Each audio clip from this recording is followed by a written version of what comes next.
Tonight on Insights on PBS Hawaii. Tuition is rising and enrollment is at an all-time high at Hawaii's public university system. Join the conversation with the president of the University of Hawaii and chancellors of the West Oahu and Hilo campuses as they discuss the challenges ahead for higher education. Now live in our studio, our host, Dan Boylan. Aloha and welcome to Insights on PBS Hawaii. I'm Dan Boylan. Faculty and students are in the third week of the 2011-2012 academic year, but the struggle to cope with budget cuts at the University of Hawaii goes on. The university's general budget fund suffered a $98 million cut in 2010, $108 million in 2011, for a total reduction of 23% from 2009 levels. The University of Hawaii is one of the state's largest institutions, with 10 campuses and 60,000 students this fall. In a rapidly changing global environment, what role does the University of Hawaii play in developing and disseminating knowledge? How is the curriculum evolving in order to train our future workforce? How is the university adapting to rapid economic change? Joining us live in our studio is the president of the University of Hawaii and university leaders representing the system-wide campuses and programs.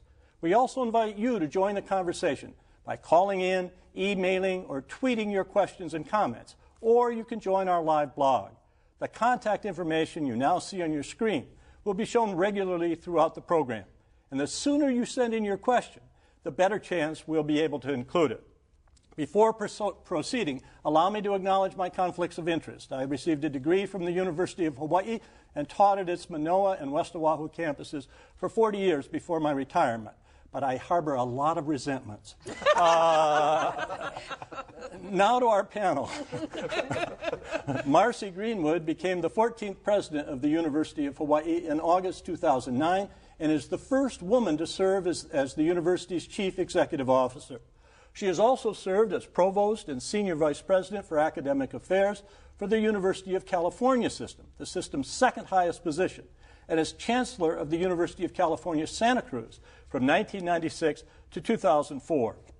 An expert on obesity and diabetes, President Greenwood graduated summa cum laude from the Vassar College and received her PhD from the Rockefeller University. Jean Awakuni has served as chancellor of the University of Hawaii's West Oahu campus since 2005. He previously served as vice provost for student affairs at Stanford University. Chancellor Awakuni also served as Vice President of Student Services at Columbia University. Jean earned his bachelor's and master's degrees from the University of Hawaii and his doctorate from a lesser institution, Harvard. Donald Straney became Chancellor of the University of Hawaii at Hilo in July 2010. Don was a dean of the College of Science and professor of biology at California State Polytechnic University, Pomona. He previously spent 23 years at Michigan State University, where he served as chair of the Department of Zoology and provost for faculty development. An evolutionary biologist by training, Don received a doctorate in zoology from the University of California, Berkeley. Mainette Ani Benham is the dean of Hawaii Nui Akea School of Hawaiian Knowledge at the University of Hawaii at Manoa. She has served as a K-12 curriculum specialist in California, an elementary school administrator in Texas, and a district-level administrator in Washington. I hope they didn't run you out of all of those states. I'm worried about that. Dean Benham joined the College of Education faculty at Michigan State in 1993. She received her doctorate in educational administration at UH Manoa. 60,000 students, about a quarter cut in operating budget over the last 2 years. How do you deal with this? Well, I think we've dealt with it as well as any institution could possibly have done it. We've done it by asking sacrifices from everyone. There have been salary cuts, as all of you know, and all of our audience knows. We've instituted some efficiency measures, so it's been about a third salary cuts, a third that our tuition was going up, and a third finding the resources and cutting back on various things in the university. So it's not been easy. It's been a tough slog, but I am proud of the fact that we've accommodated the largest number of students ever. We have not had to lose any instructional days, and we're graduating students at greater rates than ever before. How has it affected your campus, Don? Well, last year we saw the reductions coming on top of the ones we'd already have. And the faculty really stepped up and looked at how they could change how we scheduled classes, looked for ways we could be effective while being efficient, and really did a great job of modifying the schedule, but still being able to provide all of the classes that students needed within the money that we had available. How did you change the scheduling? What did you do? You know, it's often the case that you offer multiple sections of a popular course, and they're not completely filled. Oh, yeah. So the deans and the departments worked fairly carefully to identify where they could take classes that had 10 sections, 70% filled, and offer 7 sections that would be 100% filled. Now, you know, you might have to take English 100 at 8 o'clock in the morning, but we looked very carefully this fall, and our enrollments were up, and the number of sections that students took was up as well. We met the demand that students had. What about out at your shop and mine, UH West Oahu? What's happened to you? Well, what we did is that we closed the small classes so that in prior years we probably would have kept some of the classes open longer, but we shut those down. We added online classes, and much more efficient. We turned to hybrid types of classes, and we increased the class size, as you know, having taught freshmen. And so we took a lot of steps to try to increase our enrollment as it has been increasing over the past few years, but try to accommodate them as most efficient way as we possibly can. By the way, I want to say that I'm sacrificing Wahine volleyball to be here this evening. So. Me too. I'm not proud of either of you for that comment. Maynette, how did it affect your school? Well, it's the same as the other campuses. You know, we've done all of that, but I think we've done something a little bit different in that we've been very innovative in the way in which our colleges, through the deans and through leading faculty, have found ways to create more interdisciplinary opportunities as well, working together to provide classes and learning opportunities, prioritizing that way. Maynette, I'm a little bit behind the time, but, right. but I'm sorry. Don, you were No, I was going to point out that we talk about cutting budgets, but we're not doing much that's any different from what families in Hawaii are doing. Right? We're all living with less, right, but we're making do. And I'm really proud of the fact that the faculty and the staff at my campus and at other campuses have found a way to offer the best that we possibly can with the resources that are available. And that sense of we can do it, I think, is what's really benefiting everyone and the students. It's tough. But I wouldn't want anyone to think it hasn't been hard. No, it has. I think every once in a while, I think we've done a good enough job that people think, well, they did it, so how badly were they hurt? Well, we were hurt. And there are courses we haven't been able to offer, and faculty members we haven't been able to replace, and programs that will never ever be developed. So. But M.R.C, I think you said something at some point about wanting a mantra of I'm going to get everybody out in 4 years. You pay for 12. Take 15. You can take 15 hours. You can be out out in 4. Can you still get students out in 4 in these economic times? Yes. In fact, we're actually renewing those promises. And on the Manoa campus, they're working with every single major. Maybe Maynette can help with this. Every single major trying to lay out for students and their families how you finish in 4 years. Now, you cannot finish in 4 years taking 12 units and going Tuesday and Thursdays between 10 and 2. You do have to take 15 units. You have to take the courses when they're available. And if you want to finish, if you want your education to cost you even less, you can consider going to summer school. Maynette, did you want to add something? Right. Well, the Council of Academic Advisors over at the Manoa campus, I think, have worked really hard with the program faculty to design 4-year programs so that when students come in as freshmen, they have in front of them a plan that they can follow, they can stick to. Now, obviously, there are going to be some students who are going to take more than 4 years because of adult responsibilities and family responsibilities, but the plan is there for them. And we're putting in, effective academic advising to help them through that as well. Your faculty is teaching day, night, and weekend courses, but how many people are you getting through transfer students, for example, in 2 years, or freshmen out in 4. Can you do that? We can with the transfer students because they're really motivated to get out in 2 years. And we can sequence the courses such that we can make that happen almost 100% of the time. I think Minette touched on this. The issue of family responsibilities in our campus weighs heavily on the students' shoulders, and they have to work at maybe sometimes 2 jobs and attend classes at night. And so it's not easy. But where a student wants to graduate in 4 years, we'll make an effort to make sure that we sequence the courses so that they can do so. Way back, and Don and I have common roots, I spent some time at Cal Poly. And even back 12, 15 years ago, we started a program we call a Fouryear pledge. And if a student made a decision and took the courses, 15 credits, and said, this is what I want to do, then we were there to make it happen for that student. Do you think you can do that now? Make a four-year pledge at UH? We could. We could. We could. And if a student is willing to pledge to take the full load, to stick with the classes they need to make progress towards their degree, I think we can provide the courses they need when they need them. But it goes a little beyond that, because today's student has a life that's more complex than we had when we were in school. Yeah. And so having ways to provide work experiences and jobs on campus, I think, is another thing that we need to look at, so that students don't have to leave campus to we have alternate ways to help students with their four-year plan too, because we do have online courses. We have hybrid classes on some of our campuses. One of the things that was helpful, and fortunately it was put in place before the financial crisis hit, was we have much more effective enrollment management tools than we used to have. So we can actually track in real time how many seats are open in what classes, on what campus even. We've referred students in some, highly impacted classes to Kapi'olani from Manoa, or out to West Oahu, wherever the seats in the class exist, and that wouldn't have been true in the past. And we also have ways for them to take the courses online. The community colleges, and Kapi'olani was one of the leaders here, they were able to do a whole series of hybrid classes because they were heavily impacted by increased enrollments initially.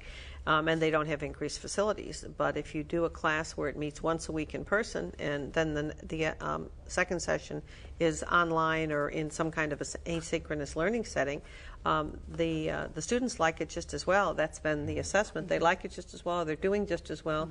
And for many of the students that we just referred to who are working jobs or have big family responsibilities, being able to only have to come but still know the professor and have contact is very important, but it's nice for them not to have to do it twice a week. So. But it's not only taking the courses, it's also providing them with the academic support that they need, and we're doing more and more to provide them with that academic support. For about the 4,000 students that we house at the University of Hawaii Manoa, there's in the Residence Life program, they're creating very dynamic learning communities. That way students are working together, you have mentors, you have tutors, Manoa Academic Advising, Native Hawaiian Student Services are really working hard to provide the students the academic support they need to succeed. Don, I want to refer to something that you mentioned, that we're just doing what every family in Hawaii is doing. A lot of those families send their kids to the University of Hawaii, and we're going to hit them with a pretty healthy tuition raise to attend the university over the next 4 years, right? We're going to hit them with a modest tuition raise. A modest tuition raise. A modest tuition raise.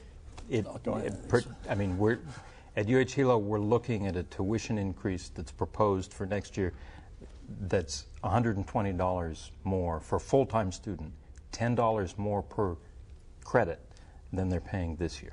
That's a modest increase, particularly when you compare it to what a lot of other states are doing. But the other states are not Hawaii with Hawaii's cost of living. Oh, but we are putting more of these resources into financial aid. And we have really turned around the financial aid picture for many, many of our students. We went from having $15 million in financial aid up to something like $168 million.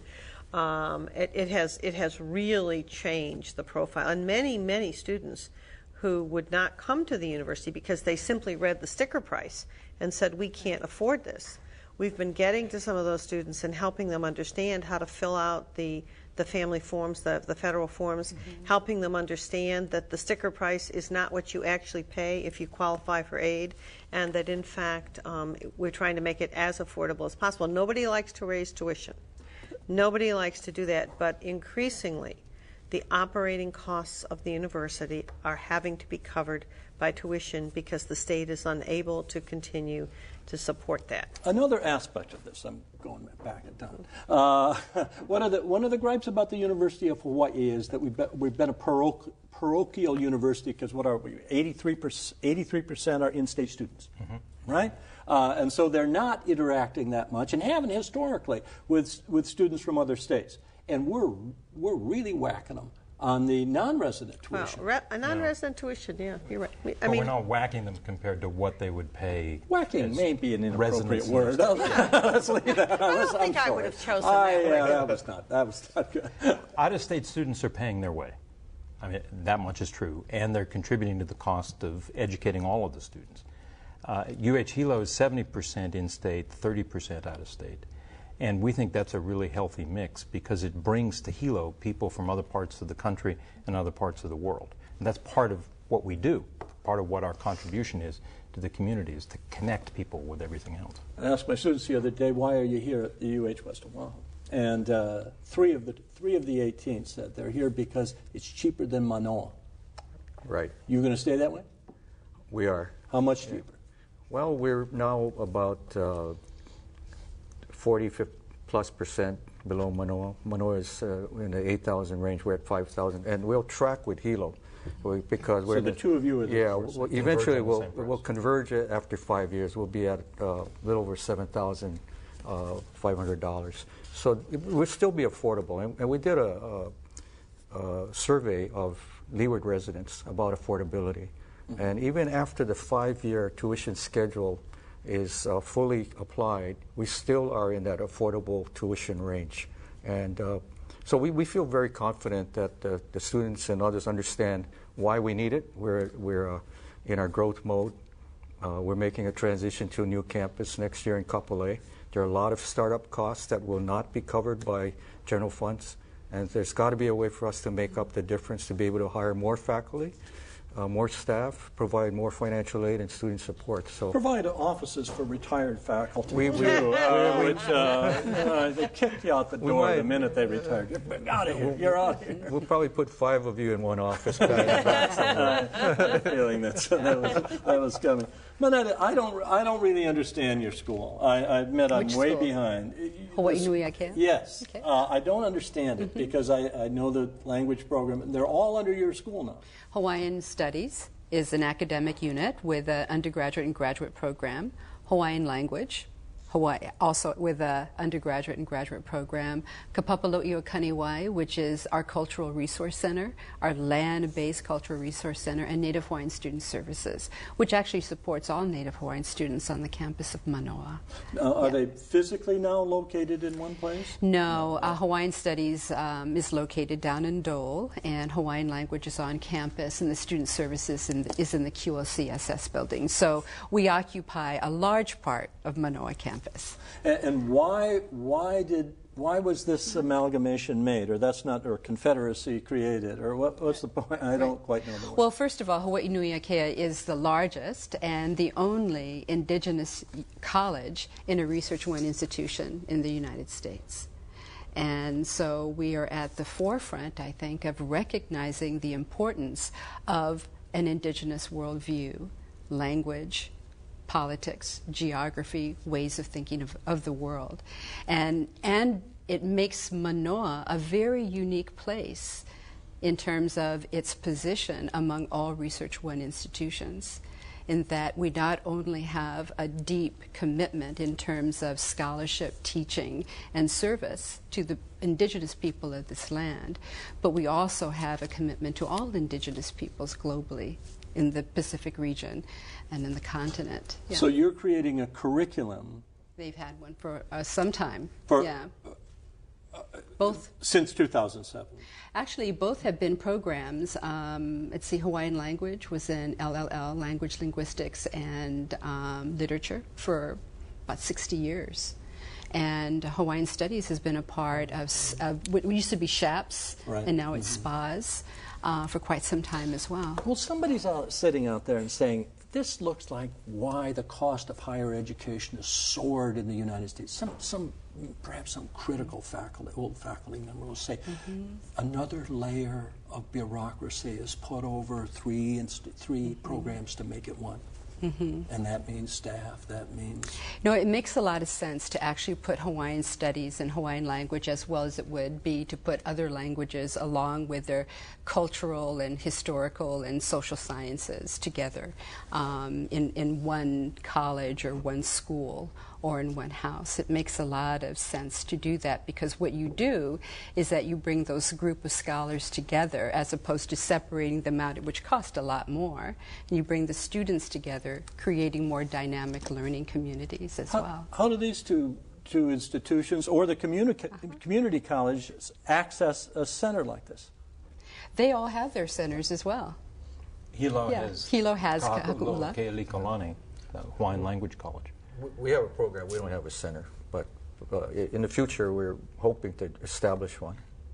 Well, and one of our system-wide goals, and very much prominently displayed with the work that's being done on the campuses, is to be really an international model for indigenous serving institutions. And we would like to be the best in the world. We, as Manette has already pointed out, we're actually a leader in the Research One universities right now for what we're doing, and it has created a lot of new knowledge and interest in cultures that many students probably never even knew existed until they came to some place like Hawaii. And it's sparking some interesting synergies between faculty in different disciplines and those with an indigenous perspective. And it's sparking an interest in, for example, agriculture.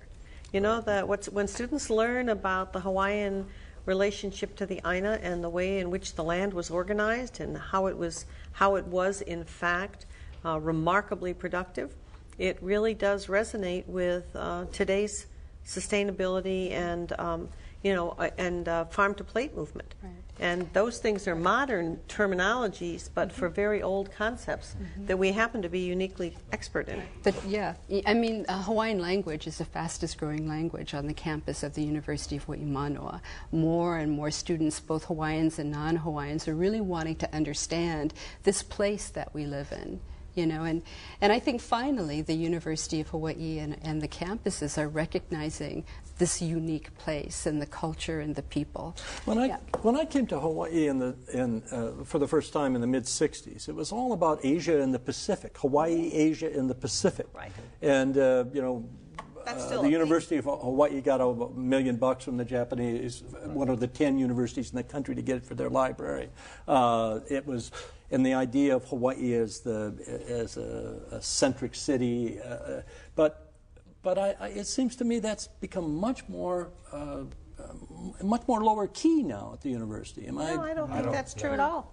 No, not at all. But I have a feeling no one would disagree with me, but tell me why I'm wrong. Well, I wanted to also mention, a minute is probably too modest to even mention this, but they recently received a $2 million gift. And that's also, I think, an acknowledgement of the importance of the work that they're doing and the fact that people believe in the construction of that program. But with respect to the Asia-Pacific region, we're all working on programs in New Zealand, in Japan. We have Tokai moving in next to us. Huge programs in Vietnam. And throughout the Pacific Basin, really. And so it's just not been moderated in any way, in my estimation. In fact, it's being cranked up. We're going to China. Marcy's going to Okinawa, Vietnam. And I'm going to... UH Hilo's in the process of starting a Filipino studies program that meshes well with the Hawaiian language program and others. John in Kona says, west side of the Big Island is the largest underserved population by the University of Hawaii system. Are there plans to build a university in Kona? Well, as a matter of fact, we are in the process of trying to finalize the plans for the Palamanui campus on the west side of the Big Island. And we did the ground blessing. There's a road going in.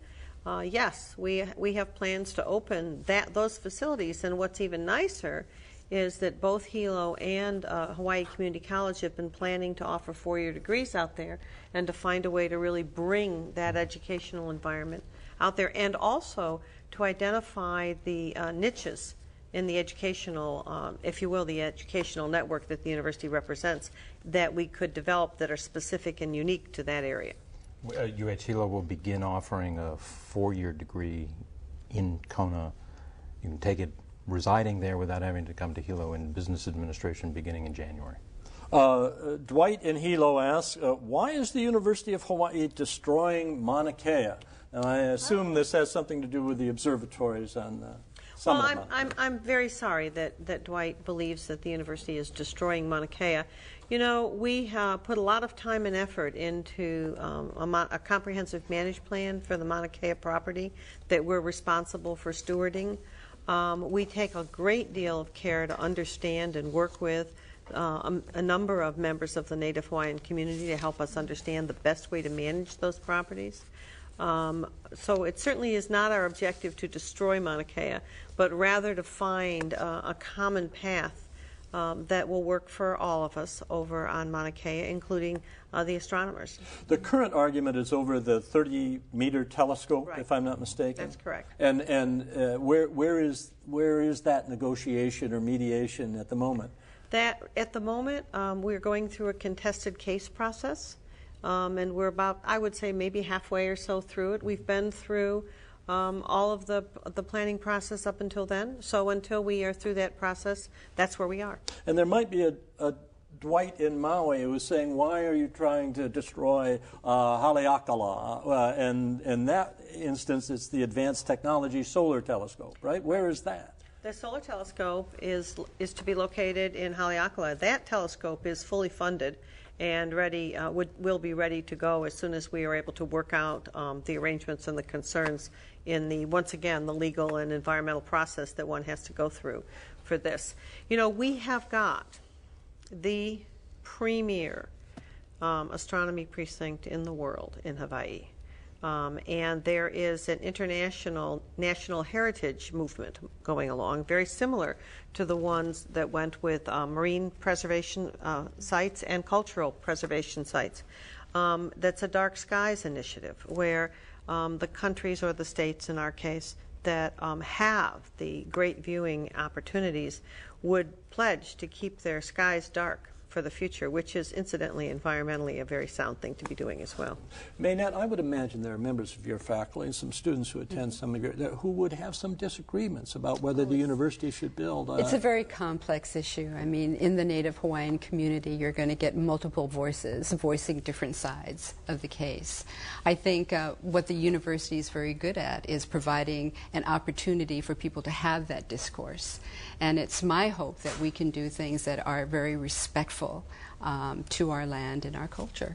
That's and one example of that is over in Hilo with the Imiloa Center, which has really brought together the cultural heritage and voyaging aspects of Native Hawaiian culture and its early roots in our understanding of the universe with much of the modern observational capacity.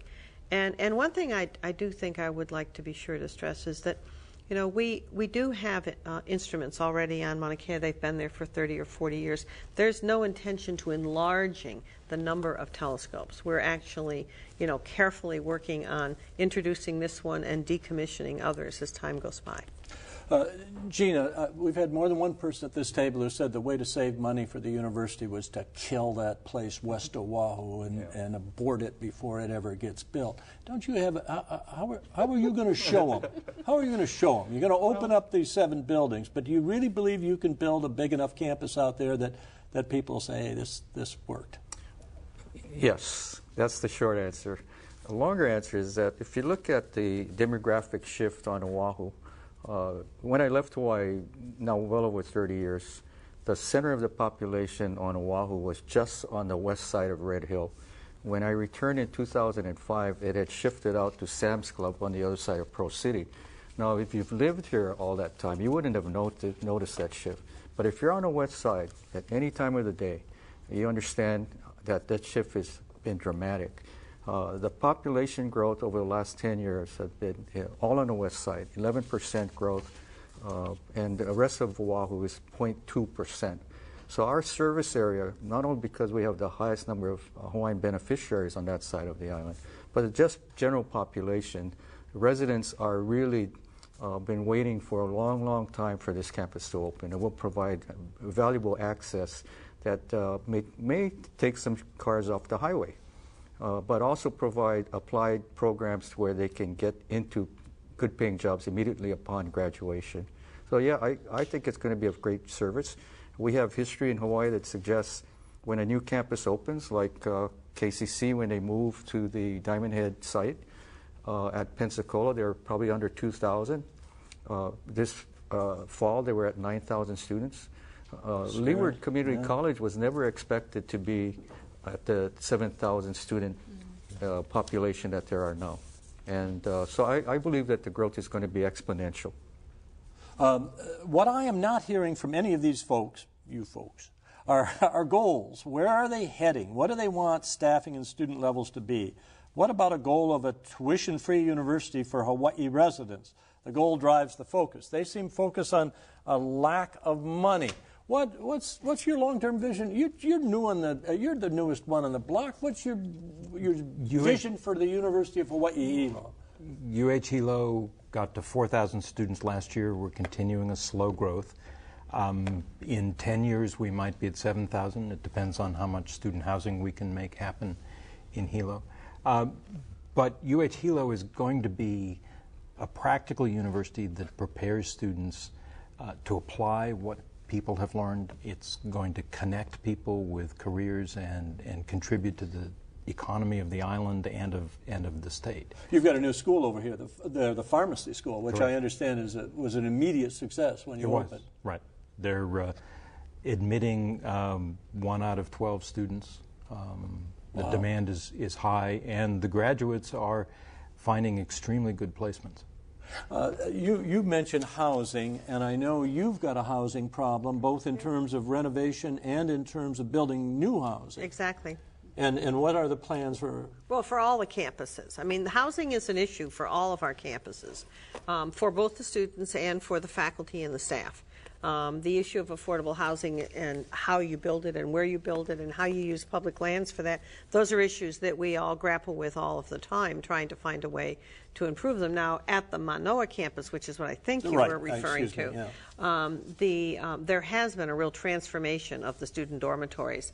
And there's still a couple of dorms that we would like to renovate, rehabilitate, and open, but with the complement of the dormitory beds that have been reorganized, which I think is about 4,000. Am I right about that? Yeah. We need to do another 2,000 or so beds to accommodate the need that the students have applied. You're turning people away. We are now turning people away, yes.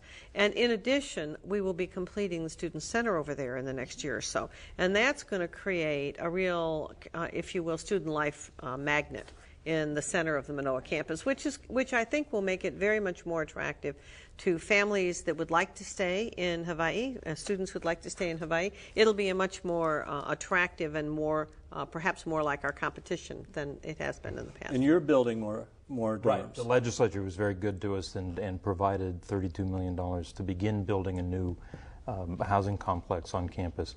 When that's done, we're going to be able to take the existing residence halls, renovate them, and turn that into a freshman village where we can have freshmen reside on campus from the beginning. My wife and I stayed in one of those rooms for a conference one weekend. Ooh, they need it. They need it. They need it. There is no question. This is one of our biggest problems. And I know that the caller said, well, you know, you're talking about money. Well, unfortunately, when you're trying to run a university, money is an issue. If you don't have the money, you can't have the programs, you can't repair the dorms. And we have about a $350 million bill on remodeling, renovations, repairs that we've been struggling with. And that's one of the reasons why we have to face things like increasing tuition, because we can any longer wait to see if the state will find a way to give us the money. We have to start helping ourselves, and so do those who are our families and our students. And it's sad. I'd love a university that was tuition free. California used to do it, right, eons ago? And their tuition, the tuition at the University of California this semester is $13,000 and going up. You don't have any residential component. We do not. But when we move to Kapolei, our intention is to build about 30% of our total enrollment, which eventually will be about 7,600 students, will reside on campus. We're planning to have over 2,000 beds available. We want to create a collegiate environment where the students feel like they have the kind of experiences that they used to have to go away to the mainland, small college, college town adjacent to the campus, and where we can do the kinds of activities and other things that students expect. The caller also mentioned our goals. We are like UH Hilo. We have applied programs in areas that can meet the workforce needs of the state, allied health being a major area. We have respiratory care, occupational therapy, physical therapy. We're looking to bring those majors up. Teacher education, that's one of the fastest growing concentrations on our campus. Sustainable sciences, we want to be part of the solution in helping Hawaii deal with the fact that we're an island community that imports 85% of our food products. And